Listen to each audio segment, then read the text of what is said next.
So let's get right into it, DC, on the sports coma. Breaking down the Saints related news stories, my friend. Paul Turner, man. Paul Turner, a former LSU Tiger. Paul Turner was released in favor of Mr. Terrence West to make room for Terrence West. So that's one less wide receiver on that. Of course, Turner played former with the LSU. He was with La Tech, and a lot of people really liked the fact that Turner was playing for the Saints, but the Saints decided to get rid of him over some other guys that I thought they'd get rid of before they even touch him. But they just got rid of Paul Turner straight up. Why was you so sold on Paul Turner? I mean, we got 12 receivers. You know, we only going to... I say the fact that they're holding 12, we're going to keep 6 receivers this year. Right, but I'm just saying, Paul Turner obviously wasn't on the bottom of the wide receiver depth chart. You would have to say Josh Smith, the tight end from Tennessee. The wide receiver from Tennessee they just signed. I would say he was at the bottom of the depth chart further than anybody else. A lot younger than Paul Turner, I'm guessing. Well, Paul Turner was the man that got the axe. Maybe that's Alvin Kamara, one of his partners. He is from Tennessee. Along with Colton Jumper. This guy here, man, I tell you what. Colton Jumper, he was playing that trap music on his highlights, man. You never know. That might have got him next. He on some stuff like your boy, the cornerback from the New England Patriots, huh? Old Belichick don't like that. But anyway, they released Turner to free up a spot for, of course, Terrence West, a man that'll be taking Mark Ingram's role, so to speak, for the first 4 weeks of the season. DC. Yep. What you think about this move by them? Is anything you want to say about that? I'm going to show you another major chess move. If anybody listened to Mark Ingram's interview, that'll tell you what I think about this move, because he's backing down on a lot of stuff. He, like you said, got another agent, but he said he never asked for a raise. So, you know, that I found that very strange, which I like Mark Ingram. I like to see him in a black and gold uniform for as long as possible, as long as he's producing. But I don't know, man. This Terrence West thing, I'm pretty sure you got to be a little nervous if you're a Mark Ingram fan. Terrence West was a starter for Cleveland and Baltimore. And he produced right about 1,000 yards from scrimmage. So, I mean, he's capable of doing similarly what Mark Ingram did. All right, well, there it is, Paul Turner. We wish you much success, my friend, moving forward, as Terrence West needed a spot to get on the 90-man roster, and Paul Turner was the guy that got him on there. So that's it. Right. Moving into our Jameis Winston news, DC. Jameis Winston, of course, was handed down a bit of punishment, what you say. Yeah, but I mean, is it really punishment? It's 3 games. This dude been cutting up ever since he's been in the public eye. He lucky he didn't get suspended for 6 games. Didn't he do something his rookie year where they were talking about suspending him? I mean, he still has stuff lagging from stuff that he rape had done allegations. Right in college. He's a dummy. So apparently, he grouped the Uber driver. It's a stupid kid, man. Stupid kid. But anyway, that's the situation that occurred according to Fox Sports. NFL that's y'all leader, Tampa Bay? This dude groping Uber Charles. Good luck. You gonna eat this W and let me grab your booty. Jameis Winston, he grabbed the female Uber driver. According to Fox News, that's the report that we got. And of course, the league is they suspended him for 3 games of the 2018 regular season. Of course, why are we talking about Jameis Winston? Because, of course, the first game of the season that the Saints, the regular season, opened up week 1 is against the Tampa Bay Buccaneers. And Mr. Jameis Winston, of course, will not be the guy that will be facing whoever that is. Who's behind him on the depth chart? Fitzpatrick, I believe. They actually have a decent backup. Yeah, that we're going to tear that guy up. So I'm pretty sure we will, but I don't think we just going to blow them out. I think they're going to put up a fight. They're going to have a good defense this year. So it's still going to be a challenge, but definitely you can mark down a W in the books. Well, Jameis Winston, man, another stupid move, and that adds to a possibility. I think he got another year or so left on his contract before they get kicked out. I think it's probably 2, and he got that option. How many mistakes that a dumb quarterback like this going to make? I know we supposed to demonize them because we're Saints fans and they're in the division, but when you think about it, to be honest, other than those incidents he had in college, now that I'm thinking about it really, I don't think he ever did anything. And this incident is actually from 2016. What did he have on file? I know I made the comment a little while ago, but thinking about it, what did he do in the NFL from a discipline standpoint? From a discipline standpoint, while he was in the NFL. Remember he initiated the situation with Marshawn Lattimore pointing in the back of his damn helmet? Remember that? Come on, Q. That signifies like him not being able to play. He's a numbskull. Come on, man. You know that. He's a numbskull. I'm not going to argue that point. I figured that out when we was going to eat this W. I will never forget that clip. It will live forever. That's so weird.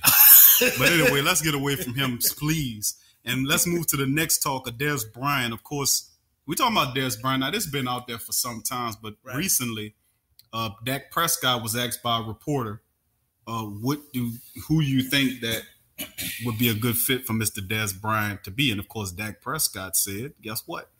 The New Orleans Saints. Oh. So Dez of course, marching in, huh? Right. So a lot of the people out there saying, he said, and Dak Prescott's quote was, quote, somewhere where you have a veteran quarterback in a good scheme. Check. He said, maybe New Orleans. I mean, that's just throwing something out there. I mean, that's just the place I could see him. Hopefully not in our division, end quote. So that's Dak Prescott giving his take on what he think Dez going to end up going. He want to be in the NFC East, though. But then there was leaks saying that he wanted to play for the 49ers. So it's all over the place. But if we do have Dez Bryant here, I can tell you this. It would be a hell of a wide receiver trio, even if Cameron Meredith is still hurt. I can hear our Saints fans right now, our commenters right now telling me we don't need this guy. I can hear him yelling from the comment section right now that we don't need Dez Bryant. Please don't sign Dez Bryant. We don't need Dez Bryant is because they're looking at him getting $10+ million or something like that, which he ain't been signed this long. You definitely get him at a discount. And the number two thing would be his attitude or his personality.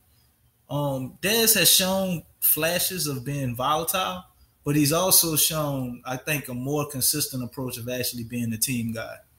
So I don't know. I think he probably could fit in here, and he would be worth a shot if he wanted to play here. I mean, you got a guy that's pretty much a Hall of Famer, like you told me.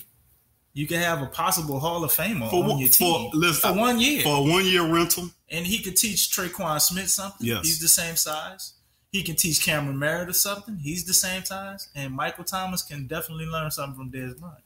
All these guys are the same size. And get this. Don't we love running the ball? Yes, we do. What you think Dez was doing over there for the Cowboys? Run blocking his ass off? He was blocking. So, I don't know, man. It's been whispers, and I wouldn't be surprised if you see that happen, especially after we wasn't able to land Jimmy Graham, because we did want another receiving target. Well, I still think we would have drafted a receiver, too. My thing on this is, of course, a 1 year rental, and you're looking at chasing the Super Bowl, Dez Bryant and Mike Thomas together. 6'3", 6 big wide receivers, 6'3", 6'4", huge wide receivers. You throw Cam Meredith in there, 6'4". All those guys can run. All those guys can catch. And I guarantee you, if the Saints do happen to sign, I'm not saying that they do, but let's say you never know. You know, a lot of guys think that they can predict what Sean Payton could do. Remember, let me mention this as well while I'm on it. Remember some time ago, Sean Payton came out and said that he would not address the running back position, that he would rely on the running backs that he had. Remember that? Remember what I said about that? Now, I'm going to just make mention of that, then move back into Dez Bryant. I want to give you something. Remember, because I'm saying this for a reason. You're demonizing our head coach. No. Sean Payton said, and I checked you on this with the, remember the Ryan Ramczyk fiasco? He leaves these key words in there that people miss. He said he would not address the running back position immediately. He wanted to see what we had. So you got a freaking lawyer here. The litigious Sean Payton. She's very litigious. He covers his tracks. Believe me, me, because I done went back and listened to it. Well, again. All I'm saying is at the end of the day, he made a comment about the running Everybody back position. Took and they believed that you wasn't going to just rely on those guys. And next thing you know, you had four running backs coming here trying out for the job, or 3 or 4 running backs trying out for the running back job that he was going to rely on and not give any extra snaps to one Elvin Kamara. Then they said Alvin Kamara might get an extra 5 snaps again. Just a smidgen of extra. That blasted Sean He got Payton. 10 pass attempts, 15 rushes. Sean Payton is really something else. But anyway, we about to get... You know what? We demonize him for it, but don't you think us as fans, and we follow the team with a microscope, how hard do you think it is for other NFL teams to figure out what Sean Payton's doing? If the people who follow the team every day, man, I was on in. I've been saying it for years about Sean Payton. I was saying it last season, the season before that, about Sean Payton. Remember I had the liar music? Slippery. You know? So he's slippery. I'm saying that to say this, as far as like he commented about the running back situation and that they were not interested in Mr. Dez Bryant, but he's still out there. And listen, at the right price and a 1-year rental with Dez Bryant, the Saints could be very interested. So we about to go into our first break. We're talking about the Saints. When we come back on the other side of the break, we'll continue more Saints issues, talk about Mr. Delvin Breaux, and also some DC going to give us some information on the camp, news, as well as a few other Saints issues. And also we got LSU talk coming up real soon. So stay with us. You listen to the Sports Coma. Big Q and the guy. What up, sports world? It's Big Q from the Sports Coma, representing the PRO Media Network, letting you know that the PRO Media Network is in a push now on a mission to gain 10,000 subs. That's right, 10K on the subs. And to help promote to get 10,000, the PRO Media Network is not only going to be doing the shows that you love so much about the Saints, the Pelicans, or LSU, but also it'll expand out to bigger stories about the NFL, the NBA, and even include new content dealing with anime, gaming, and even movie reviews in an attempt to expand out its platform. So if you're a fan of the PRO Media Network, the Sports Coma, or the Pelican Post-Game Report, and other podcasts made by the PRO Media Network, please join us in our effort, in our mission to get 10,000 subs. Share us with your fans, share us with friends, share us with family members, and help the PRO Media Network gain 10,000 subs. Peace.